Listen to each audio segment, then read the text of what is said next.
Movie start होती है और हमारा मेन कैरेक्टर जेमी हम देखते हैं। जेमी एक म्यूजिक स्टोर में काम करता है। अगर हम जेमी के कैरेक्टर के बारे में बात करें तो जेमी एक प्लेबॉय टाइप कैरेक्टर होता है। किसी भी लड़की से बहुत ही अच्छी तरीके से बात कर सकता है और उसके साथ सिर्फ इसे सोना ही होता है। इसके बात करने की टेक्निक ये इस सेलिंग में भी यूज करता है और बहुत सारी चीजें सेल कर देता है। ये जिस स्टोर में काम करता है तो उस स्टोर ओनर की एक गर्लफ्रेंड होती है जिसे बात करने लग जाता है। जेमी और ये एक दूसरे से बात करने लग जाते हैं और इन दोनों में इंस्टेंट अट्रैक्शन हो जाता है। ये डायरेक्टली स्टोर के पीछे जाकर एक दूसरे के साथ इंटीमेट हो जाते हैं। ये लड़की डर रही होती है क्योंकि उसका बॉयफ्रेंड यही है। तभी इसका मोबाइल ऑन हो जाता है और इसके बॉयफ्रेंड को कॉल लग जाता है। स्टोर ओनर यानी कि बॉयफ्रेंड ये सब सुनता है, बहुत ही गुस्सा हो जाता है, जेमी को मारता है और फिर उसे भगा देता है। जेमी को अब कुछ भी जॉब नहीं है। आज रात उसकी फैमिली डिनर होने वाला है। जेमी की फैमिली हम देखते हैं तो उसकी एक सिस्टर, उसका एक ब्रदर और उसके पेरेंट्स होते हैं। इसका छोटा भाई एक मिलीनियर है। उसका लक अच्छा था तो इसका आइडिया चल गया और एक मिलीनियर बन गया। इसकी सिस्टर भी डॉक्टर है पर जेमी ने ही कुछ अच्छा अपनी लाइफ के साथ नहीं किया है। इनकी फैमिली एक टिपिकल डिसफंक्शनल फैमिली होती है जिनकी एक दूसरे से बनती नहीं। डिनर टेबल पर जब ये होते हैं तो जेमी को उसके जॉब के बारे में वो सब पूछते हैं। जेमी के ब्रदर को पता होता है कि जेबी का जॉब चला गया और उसका रीजन भी उसे पता होता है तो इसकी वजह से वो हंसने लग जाता है। सब जेमी के लिए वरी करते हैं कि अब वो क्या करेगा। जेमी का ब्रदर कहता है कि वो ड्रग रिप्रेजेंटेटिव बन सकता है, यानी कि डॉक्टर को जाकर मेडिसिन के सैंपल देने वाले जो लोग होते हैं इन्हें मेडिकल रिप्रेजेंटेटिव्स कहते हैं। यही वो जेमी को बनने के लिए कह रहा होता है क्योंकि इस प्रोफेशन में बहुत सारे पैसे होते हैं। जेमी के ब्रदर का नाम होता है जॉश। तो जॉश अपने कनेक्शंस यूज कर जेमी को जॉब दिलवा देता है। एक फाइजर नाम की कंपनी में जेमी को इंटर्नशिप लग जाती है। यहाँ पर सेलिंग कैसे करनी है ये सब उसे सिखाया जाता है। जेमी इंटेलिजेंट होता है तो जल्दी जल्दी सब सीख जाता है। वो उसे सिखाने वाली उसकी बॉस होती है। इसके साथ भी वो इंटीमेट हो जाता है। जेमी जब उसके बॉस के साथ बेड पर होता है तो कुछ सोच रहा होता है। उसकी बॉस पूछती है तुम सोच क्या रहे हो। जेमी कहता है कि मैं पैसों के बारे में सोच रहा हूँ, यानी कि जेमी कोई भी रिलेशनशिप नहीं रखना चाहता। ये बहुत ही प्रैक्टिकल कैरेक्टर हम यहाँ देखते हैं। अब जेमी की इंटर्नशिप खत्म हो जाती है और उसके बॉस यानी कि ब्रूस के लिए काम करने वाला होता है। ये दोनों अलग अलग जगह जाकर डॉक्टर को सैंपल देने वाले होते हैं। उसका बॉस उसे गाड़ी में समझाता है कि तुम्हारा जो कोटा है यही सिर्फ इम्पोर्टेंट है, तुम्हें जल्द से जल्द तुम्हारा कोटा कंप्लीट करना है यानी कि तुम्हें प्रमोशन मिल सके। उसके बॉस उसे बहुत सारे इंस्ट्रक्शन देता है। जेमी को डॉक्टर के पीछे हॉस्पिटल में जाना अलाउड नहीं है तो जब डॉक्टर पार्किंग लॉट में ही होते हैं तो उनके पीछे पीछे इसे भागना पड़ता है। एक सीन में हम देखते हैं कि जेमी और ब्रूस अपने ऑफिस में होते हैं। यहाँ पर बहुत ही ब्यूटीफुल लड़की उसे दिखती है। जेमी उस लड़की को एक अलग ही नाम से पुकारता है। इसका नाम उसे पता नहीं होता तो उसका बॉस पूछता है कि तुमने ऐसा क्यों किया। जेमी कहता है कि अगर मैं उसे अलग नाम से पुकारूंगा तो मुझ में इंटरेस्टेड हो जाएगी। वो जब मुझसे बात करेगी तो मैं कहूंगा कि मेरी एक्स गर्लफ्रेंड का नाम वो था। मैं हर्ट हूँ इसीलिए मुझसे वो अट्रैक्टेड हो सकती है। लड़कियों को पाने के लिए जेमी की अलग अलग ट्रिक्स होती है। इसका बॉस भी ये सुनकर इम्प्रेस्ड होता है। इसके बाद जेमी और ब्रूस एक डॉक्टर के पास आते हैं। ये डॉक्टर उन्हें मिलना बहुत ही इम्पोर्टेंट है। अगर इनकी कंपनी की गोली ये डॉक्टर लिखने लग गया तो सब डॉक्टर यही लिखेंगे। इन्हें बहुत सारा फायदा इससे हो सकता है और इनके कोटा भी जल्दी से खत्म हो सकते हैं तो इसी वजह से इनके लिए बहुत ही इम्पोर्टेंट होता है। जब ये डॉक्टर का वेट करते हैं तो डॉक्टर इन्हें इग्नोर कर देते हैं। जेमी अपने बॉस से पूछता है कि इतना इम्पोर्टेंट क्यों है। उसका बॉस कहता है कि अगर हमने सही से कोटा कंप्लीट कर दिया तो हम शिकागो जाएंगे। एक्चुअल पैसे शिकागो में ही हमें मिलने वाले हैं। जेमी भी कॉम्पिटिटिव होता है तो इस काम के लिए वो लग जाता है। जेमी फिर रिसेप्शनिस्ट के पास जाता है। वो अपॉइंटमेंट की डेट पूछता है। ये 4 वीक बात होती है। जेमी कहता है कि तुम मुझे रेजिस्ट नहीं कर पाओगे। जब तक तुम हाँ नहीं कह देती तब तक मैं यही रुकूंगा। ये पूछती है कि तुम बोल क्या रहे हो। जेमी कहता है कि मुझे सैंपल छोड़कर जाने हैं पर उस जगह छोड़ने हैं जहाँ पर डॉक्टर देख सके। जेमी औरतों के साथ अच्छे से बात कर सकता है और परसिस्टेंट होता है तो रिसेप्शनिस्ट भी मान जाती है। इस हॉस्पिटल में और एक लड़की काम करती है जिसका नाम होता है सिंडी। सिंडी भी जेमी से इम्प्रेस्ड हो जाती है। जेमी जब अपने मेडिसिन रखने के लिए जाता है तो उसके कंपटीशन के सैंपल सब कुछ अपने बैग में रख देता है। बाहर जाकर ये डस्टबिन में फेंक आता है। जेमी अपने ऑफिस में उस लड़की से मिलता है जिससे वो अलग नाम से पुकारता था। ये लड़की उसे कहती है ये ट्रिक मुझ पर नहीं चलने वाली। ये बहुत ही इंटेलिजेंट होती है। ये कहती है कि मैं किसी भी सेल्समैन को डेट नहीं करने वाली। मैं इस प्रोफेशन में हूँ क्योंकि मुझे डॉक्टर को डेट करना है। जेमी भी इससे इम्प्रेस्ड होता है। जेमी और उसका बॉस जहाँ पर डॉक्टर जिस बार पे आते हैं उसी बार में पहुंच जाते हैं। यहाँ पर और एक कैरेक्टर हमें दिखता है जिसका नाम होता है ड्रे। जेमी का बॉस जेमी को कहता है ये जो ड्रे है ये हमारी कंपटीशन है। ये हमारी कंट्री में टॉप 10 सेल्समैन में से एक है। ड्रे ने हर डॉक्टर को कन्विंस कर लिया होता है कि उसकी ही कंपनी का ड्रग उन्हें देना है। जेमी के बॉस का कोटा सिर्फ ड्रे की वजह से ही नहीं हो रहा। जेमी फिर नेक्स्ट दिन डायरेक्टली डॉक्टर के पास जाता है, उसे $1000 दे देता है। डॉक्टर पूछते हैं, क्या तुम मुझे ब्राइब करना चाहते हो? जेमी कहता है कि मेरी कंपनी सिर्फ एक्सपेरिमेंट कर रही है, इसी वजह से हम सब डॉक्टर्स को $1000 दे रहे हैं। डॉक्टर लीगली कुछ ट्रबल में ना आए, इसीलिए कुछ भी स्टोरी बना देता है। डॉक्टर भी बहुत ही लालची होता है और अब जेमी की बात सुनने के लिए वो रेडी हो जाता है। जेमी भी एज ए इंटर्न डॉक्टर के पीछे पीछे भागता है। अब डॉक्टर जिस पेशेंट को देखने के लिए जाते हैं उसका नाम होता है मैगी। मैगी को पार्किंसन होता है। पार्किंसंस यानी कि नर्व्स का एक डिसीज होता है जिसमें नर्व्स काम नहीं करते और उसके बाद मूवमेंट भी करना बहुत ही मुश्किल हो सकता है। मैगी यंग है और यंग लोगों में नहीं होता, पर फिर भी उसको ये डिसीज है। जेम्स जब मैगी को देखता है तो इंस्टेंटली उसे वो पसंद आ जाती है। मैगी को और एक प्रॉब्लम होती है, उसे लगता है कि उसके ब्रेस्ट पर कुछ प्रॉब्लम है, तो डॉक्टर को दिखाती है। डॉक्टर कहते हैं कि स्पाइडर बाइट है। जेमी ये सब देखकर मजे ले रहा होता है। जब एक कंसल्टेशन खत्म हो जाता है और जेमी बाहर आता है तो मैगी उसके पास आती है और उसे बैग मारती है। मैगी कहती है कि तुम सेल्स रिप्रेजेंटेटिव हो, तुम क्यों वहाँ थे? उसे सॉरी कहने के लिए कहती है। मैगी उसकी बीमारी की वजह से बहुत सारे डॉक्टर्स को मिलती है और जनरली डॉक्टर रूड होते हैं, तो इन पर वो चिढ़ गई होती है। इस बार मेडिकल कम्युनिटी से कोई तो उसे सॉरी बोले, ये उसकी एक्सपेक्टेशन होती है और जेमी भी सॉरी बोल देता है। जेमी फिर उसका नाम पूछता है। मैगी कहती है, strong eye contact, body language, इससे तुम अच्छे सेल्समैन हो ही। उस पर अभी भी चिड़ी हुई होती है और वहाँ से चली जाती है। जाते जाते जेमी का एक फोटो भी लेकर जाती है। जेमी को मैगी के बारे में कुछ भी पता नहीं है।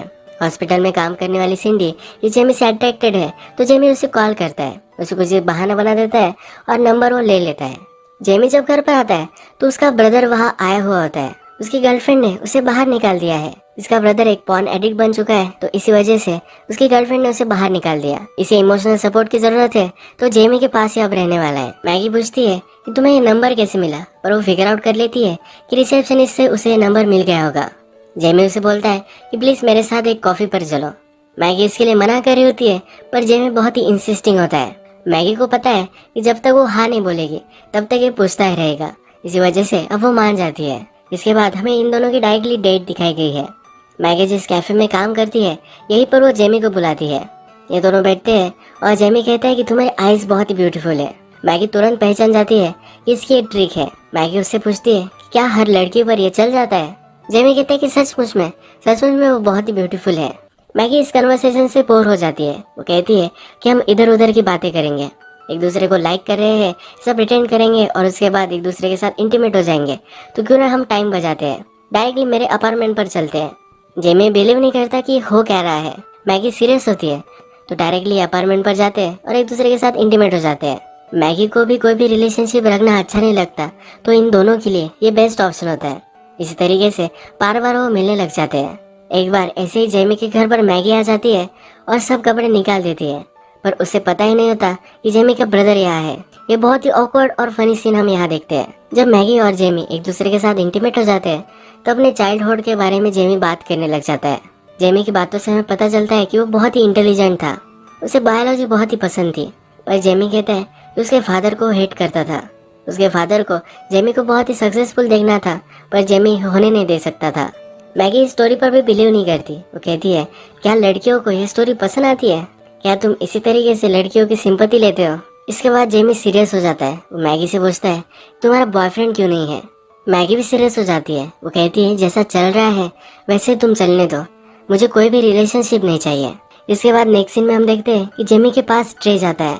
ये वही सेल्समैन है जो उसकी कंपटीशन है। ये जोर से इसके पेट में घुसा मारता है। हमें पता है कि जेमी उसके कंपटीशन के सब मेडिसिन डस्टबिन में डाल देता था। ये बात ट्रे को पता चली है और ट्रे उसे बहुत मारता है। ट्रे को मैगी और जेमी के बारे में पता है, तो उसे वो सलाह देकर जाता है कि मैगी से तुम दूर भागो, वो सही लड़की नहीं है। जो मेडिसिन जेमी डस्टबिन में फेंकता था वो एंटी डिप्रेसेंट थी। ये मेडिसिन एक भिखारी लेने लग गया था और इसके बाद अब वो जॉब इंटरव्यू पे जाने वाला है। इसके बाद हमें दिखता है कि जेमी मैगी के लिए फूड लेकर आता है। मैगी सरप्राइज होती है। ये दोनों खाना वगैरह खाते हैं और जेमी उससे बात कर रहा होता है। मैगी उससे पूछती है, तुम ये सब क्यों कर रहे हो? मैंने तुम्हें बताया है कि हमें कोई भी रिलेशनशिप नहीं चाहिए।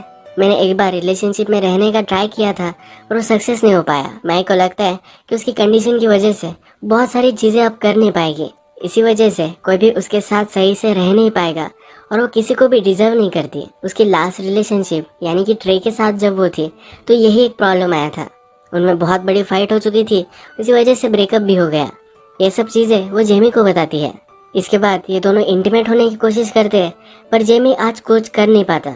वो एक्चुअल में मैगी को लाइक करने लग गया है और उनकी जो रिलेशनशिप है सिर्फ फिजिकल, ये उसे अब नहीं चाहिए। मैगी भी उसे समझ लेती है और मैगी कहती है कि हम अब बात कर सकते हैं।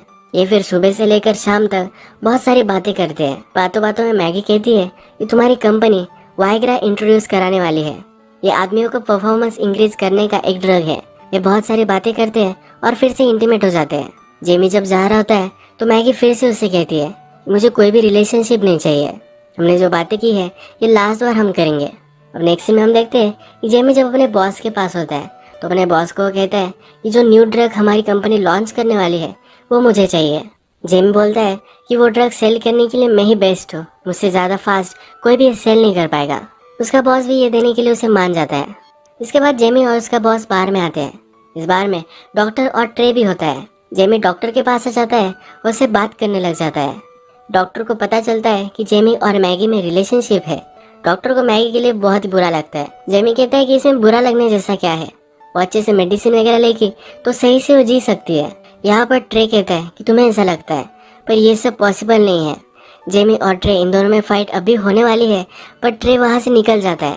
यहाँ पर जो डॉक्टर है एक टर्की डॉक्टर होता है। डॉक्टर को गर्लफ्रेंड दिलवाने के लिए जेमी ने अगर हेल्प की तो डॉक्टर भी उसके मेडिसिन लिखने वाला होता है। जेमी इस पे एक्सपर्ट है तो डॉक्टर को हेल्प कर देता है। रात में जेमी फिर से मैगी को कॉल करता है, उससे वो बात करना चाहता है। मैगी पूछती है क्यों तुमने मुझे कॉल किया है। जेमी कहता है कि तुम्हारी आवाज़ मुझे बहुत ही पसंद है। मैगी को ये नहीं चाहिए तो फ़ोन रख देती है।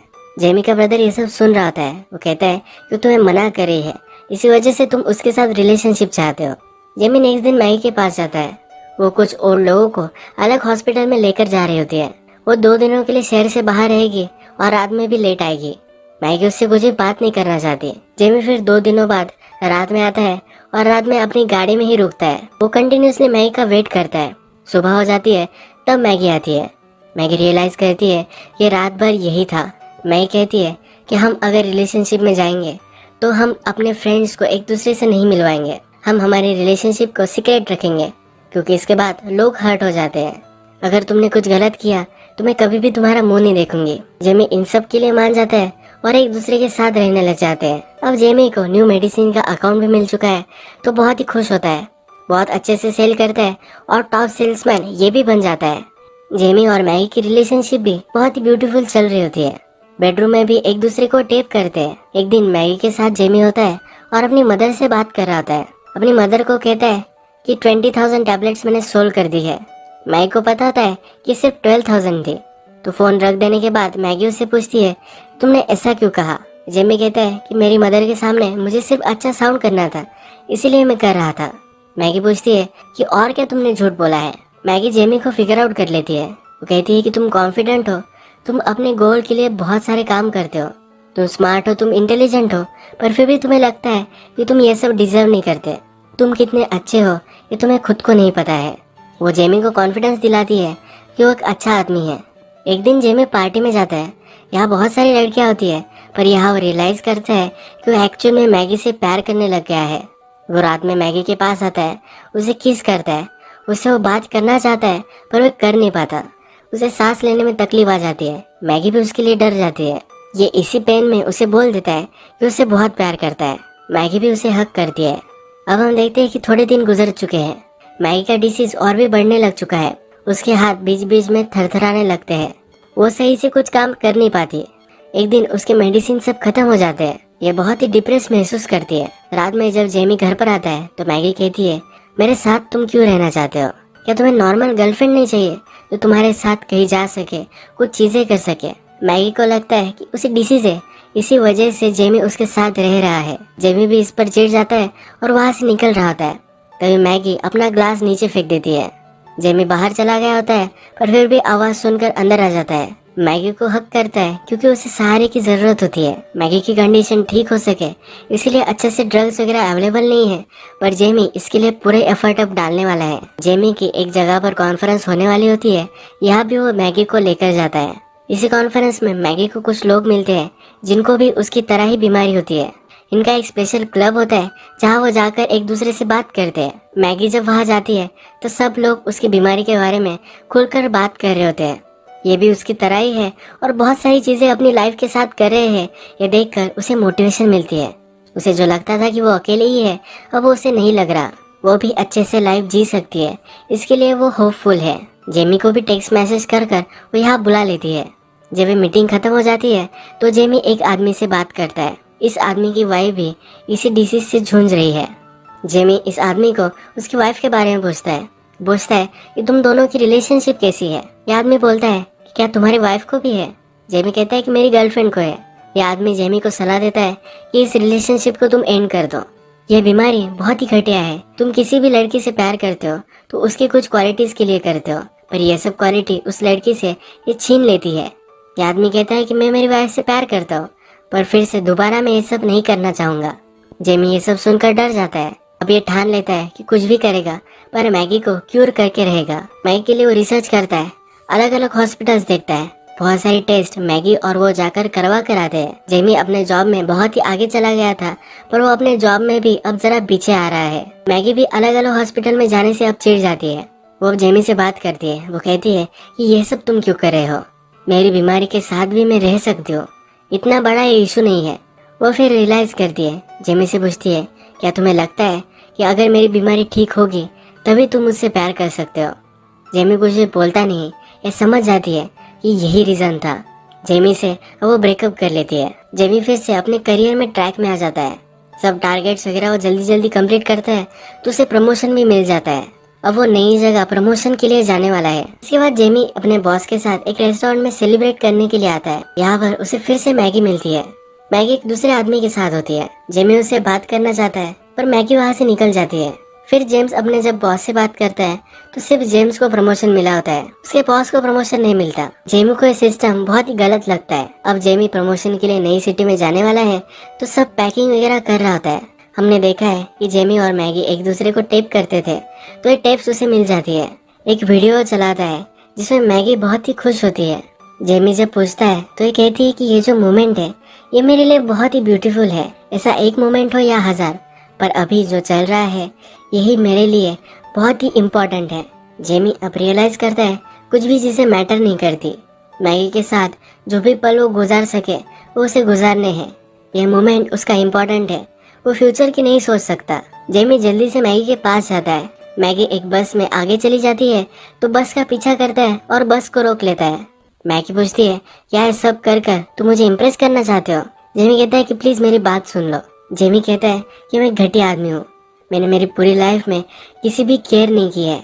जब तुम मेरी लाइफ में आई तो तुमने मुझे सब कुछ चीजें सिखाई है। मैं जो समझता था वो मैं गलत समझता था, तुमने मुझे सही आदमी बनाया है। सब लोग मुझे जैसे देखते थे वैसे तुमने मुझे कभी भी नहीं देखा। तुमने मुझे अपने आप पर बिलीव करना सिखाया है। जेमी कहता है कि मुझे तुम्हारी जरूरत है और तुम्हें भी मेरी है। यह सब सुनकर मैगी भी रोने लग जाती है। मैगी कहती है कि मुझे तुम्हारी ज्यादा जरूरत पड़ेगी, ये फेयर नहीं है। जेमी कहता है मुझे इससे कुछ भी फर्क नहीं पड़ता, हम जो भी करेंगे वो एक साथ करेंगे। किसी अल्टरनेट यूनिवर्स में हम परफेक्ट कपल हो सकते हैं, पर हम इस मोमेंट में जो है यही मुझे चाहिए, मुझे इसमें कोई भी चेंजेस नहीं चाहिए। हम दोनों की ही जोड़ी बेस्ट है। इसके बाद ये एक दूसरे को एक्सेप्ट कर लेते हैं। मूवी के लास्ट में जेमी हमसे कहता है कि लाइफ में हम जो चीजें एक्सपेक्ट करते हैं वो कभी कभी हमें नहीं मिलती, पर जो हम एक्सपेक्ट भी नहीं कर सकते उससे ज्यादा हमें मिल जाता है। अब जेमी उसे जो प्रमोशन मिलने वाला था वो नहीं लेगा, उसे हमेशा से डॉक्टर बनना था तो इसीलिए अब वो डिग्री लेने वाला है। जेमी हमसे कहता है कि अपनी लाइफ में आप हजारों लोगों से मिलते हैं पर कोई भी आपकी लाइफ में चेंजेस नहीं ला सकता, और उसके बाद किसी एक से आप मिलते हैं और वो आपकी पूरी लाइफ चेंज कर देता है। जेमी के अंदर बहुत सारी इनसिक्योरिटीज थी, वो अपने आप को घटिया समझता था, इसी वजह से सब गलत चीजें वो करता था। पर मैगी से जब वो मिला तो मैगी ने वो सचमुच में अच्छा आदमी है ये उसे रियलाइज कर दिया। इसके बाद इसकी लाइफ सही हो गई और मैगी के साथ उसे जो प्रॉब्लम्स थे उसे भी उसने सॉल्व कर दिया, और इसके बाद एक दूसरे को इन्होंने एक्सेप्ट कर लिया और हैप्पी एंडिंग इस मूवी की हो जाती है।